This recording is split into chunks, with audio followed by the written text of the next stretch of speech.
Hey all people, I am back with another video. We're going to continue on with the Halloween franchise review. We're on Halloween 2, which came out in 1981. In my opinion, is just as good as the first one. This is going to always be my sequel to the first. Don't get me wrong, I like 2018, but there's just certain things in it, and I'll get to that when we get to that. When we get to that movie. And also, I'm gonna I'm not, and if you hear sirens, I think it's a police car or ambulance. Sorry about that. I won't review Halloween 3. I'm sticking with the Myers films. I will at some point review Halloween 3, though, as like a standalone. But Halloween 2, I watched not long after the first one. It was like a marathon on AMC 9 years ago, so it was supposed to be 2011. So they played like the second one right after, and my god, it works as such a straight up follow. So it takes place on the same night. So the film starts off with the iconic theme, but with the synthesizer, which I'll admit I didn't like at first. I was like, this sounds something from Mario, but it actually works. And honestly, it also continues. So it starts off with pretty much the ending of the first one. Loomis shoots him out the window, and then he looks down, the body's gone, and he goes outside. He talks to a neighbor, and then he tells you know, because he thinks it's like kids being like a Halloween prank, and then he's like, "You don't know what death is," and then iconic opening, and then we continue with Michael, who's just it's like a first person view. He's hurt.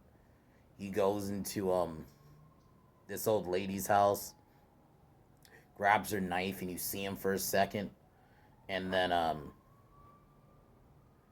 he kills this girl. Like the kills also are more bloody and stuff. Well, because keep in mind this came out the same year as Friday Part 2, so they had to like up the ante a little bit with the kills.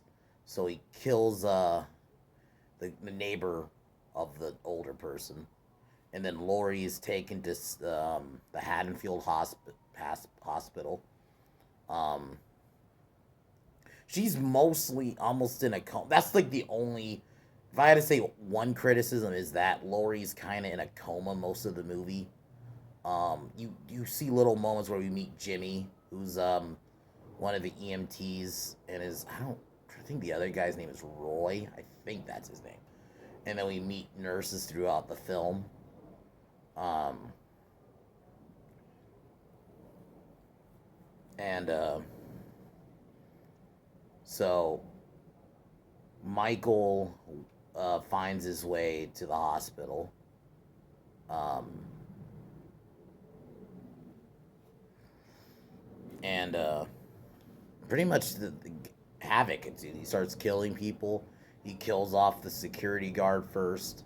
I will say though, one of my favorite shots is when Michael. I think this is before he kills the security guard.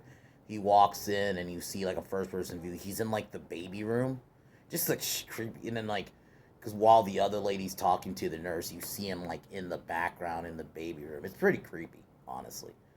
And then he walks out. So he kills the security guard with a hammer. Um,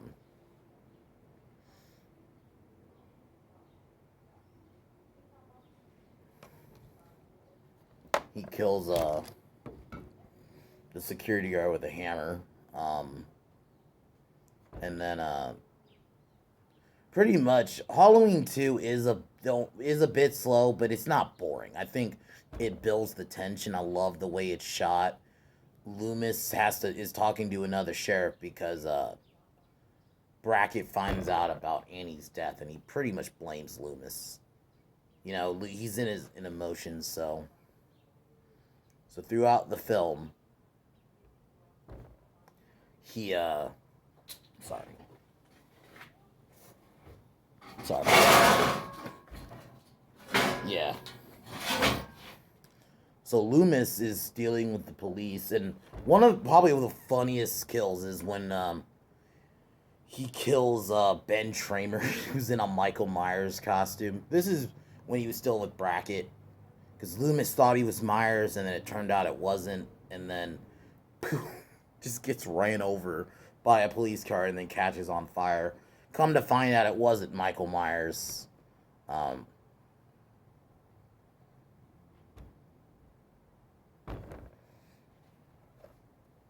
so Jimmy, he's kind of, I'll admit, today's standards is a little bit creepy. He like constantly checks in on Lori. Yeah, and throughout the film, Michael disables cars. He kills a nurse, security guard, and then you have some off-screen kills. Um, and one of my in this film has one of my so the couple of the film. I'm trying to remember the dude's name. He's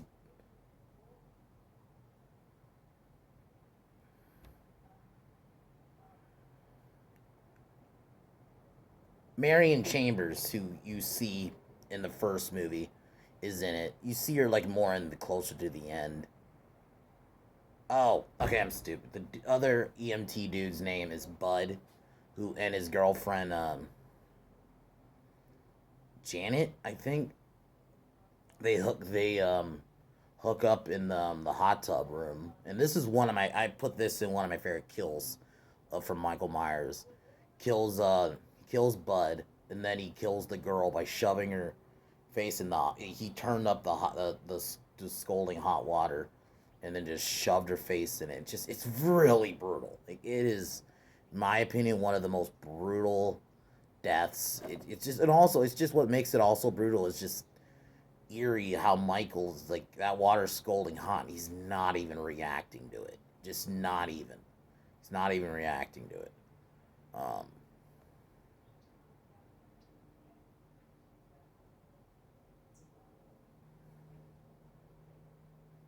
and then the next, we meet another nurse who's trying to find Doctor Mixter, who we see with a syringe in his eye. And then that's another good kill, just for like the shot where Myers steps out of the dark and kills this lady with a syringe and just it's pretty brutal. Like honestly, um, really brutal. And then so he kills her,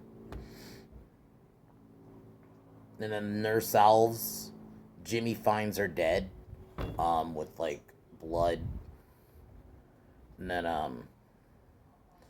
the other detective sheriff and Loomis go to the school because supposedly Michael broke in there, and you see the knife, you see the bloody Sam Hain on the wall or on the board, and then what happens is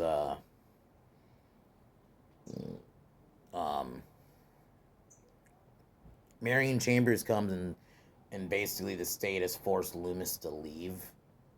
So then we cut back. So it's just pretty much Jimmy and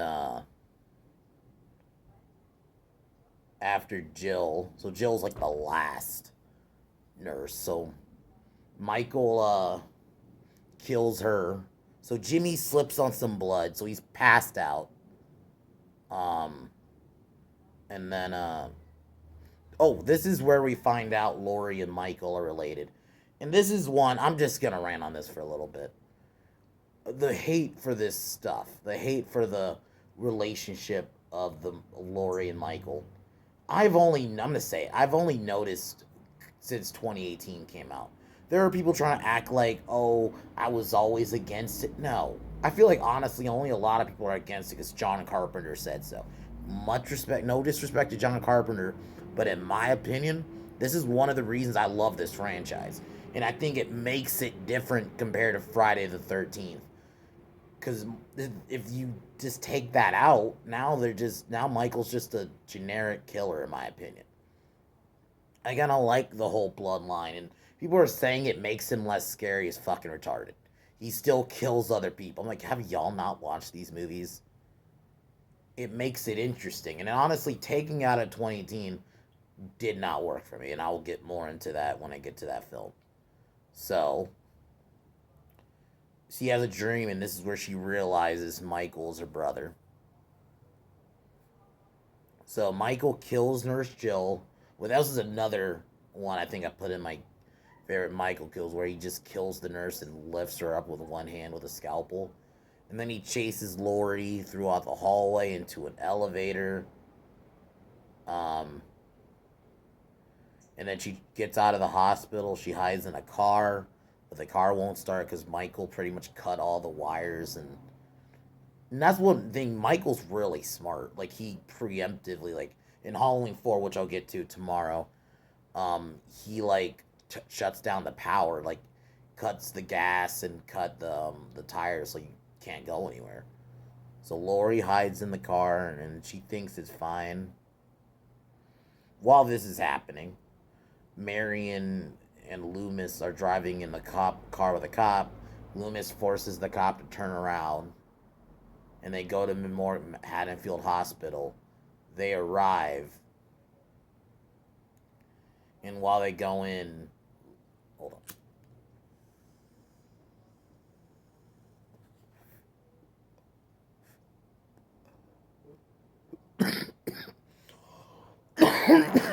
And Lori crawls to the hospital and tries to get to the door, and Michael shows up and chases her.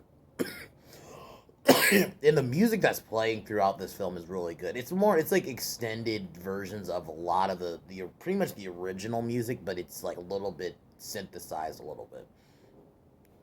And then, okay, so they get to the door, they let her in, and Michael just walks in through the glass. Really cool shot. He Loomis shoots him. The cop checks on him. Marion runs to the car to call the cops. The cop checks on him, and then Myers slits his throat, which is pretty much the last kill of the movie. And then Myers chases Loomis and Laurie into I think it's an operating room. Loomis stabs uh Myers stabs Loomis, and then he's walking to Laurie, who Laurie says Michael. He stops for a second and then does like the iconic head tilt, and then he walks towards her. She shoots his eyes with the gun Loomis gave her. Loomis behind gets up from his injuries, starts turning on fuel tanks, igniting gas, and then tells Laurie leave. And then, so yeah, Michael shoots his eyes out, and this is where you get the iconic shot of the blood coming out of his eyes. Really cool shot. And then Loomis tells Laurie to leave, and then he lights the room up with fire, and you have one last shot of Michael walking. You know what's kind of shit though? There's like this. I think it's either a Blu-ray or something where the cover is like Myers on fire, but he's still like walking and chasing Laura. I kind of wish that happened in the movie. Because he's just engulfed in flames. He stands for a second and then he falls. And then she's put in an ambulance and transferred to another hospital. Film ends. There's a TV version which has more extended scenes. Like you actually see Jimmy, so we learn his fate. He's still alive.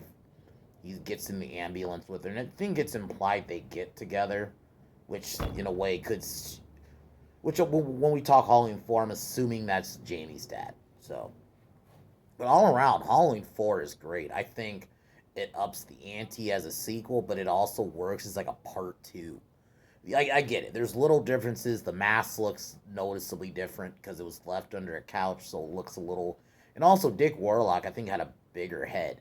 And there's one complaint I've seen is people don't like the way Michael walks. I love it. And he's like the walk is creepy in the first one, but he still has that like, in a way, a lot. I think I've seen someone who said this like Myers is straight up. Yeah, he was pure evil in the first one, but in the second one, he is way more pure evil. Like, and also you keep in mind he got shot off a balcony, so that's probably why he's not like walking with a pep in his step. And I still think it's creepy. It's almost robotic in a way, and I actually think it works. And great film in my opinion. I understand people think it's cheap to put two movies at number one, but Halloween 1 and 2 to me are a 1-2 punch.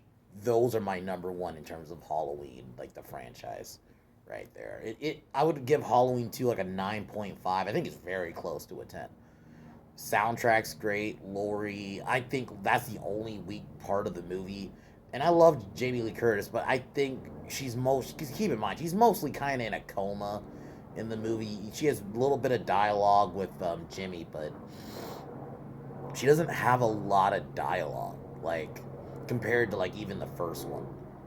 But all around, it's still a great film, one of my favorites, and I'm happy to be talking about this film. So yeah, tomorrow I will be reviewing the Halloween 4, which is another great one. So, which I think no, Halloween 4 is my number two. I would put 4 and 6 are like they switch, but we'll get to 6 on Saturday. But yeah, so tomorrow will be Halloween 4. If I'm in the mood, I might do a rant video later tonight about the Pedro Pascal situation. Fuck that motherfucker. And keyword might. I don't know if I am yet, but if I do, I'll release it. But other than that, guys, talk to you guys next time. Peace.